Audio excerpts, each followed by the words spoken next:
Eu queria ser o cego que de novo viu.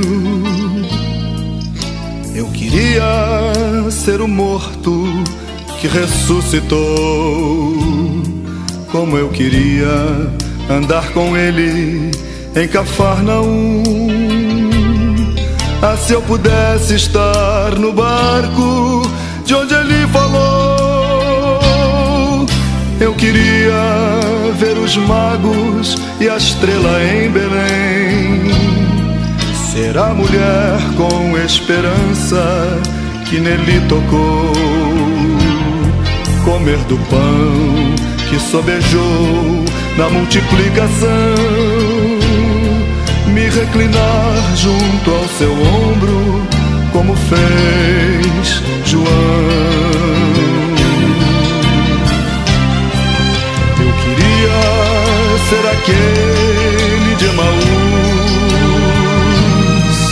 cujo coração ardia com Jesus. Ser um simples galileu naquele dia, para ver o meu Senhor quando subia.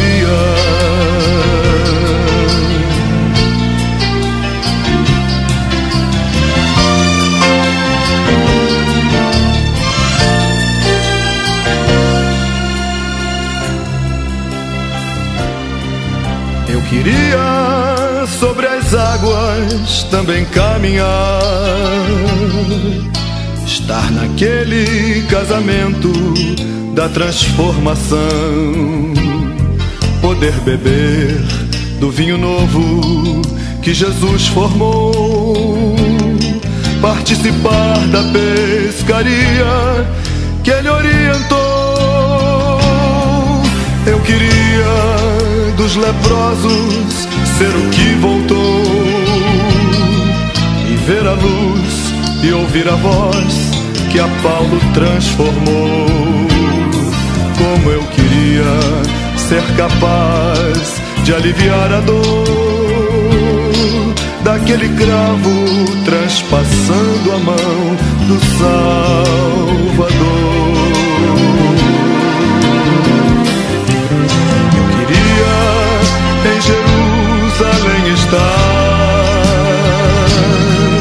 na entrada triunfal também louvar, e no túmulo vazio constatar que Jesus ressuscitou e vivo está. Eu queria nem que fosse por um pouco poder tocar e conversar com o Senhor. Eu queria, mas eu posso, pois pela fé eu sei que Cristo vive em mim.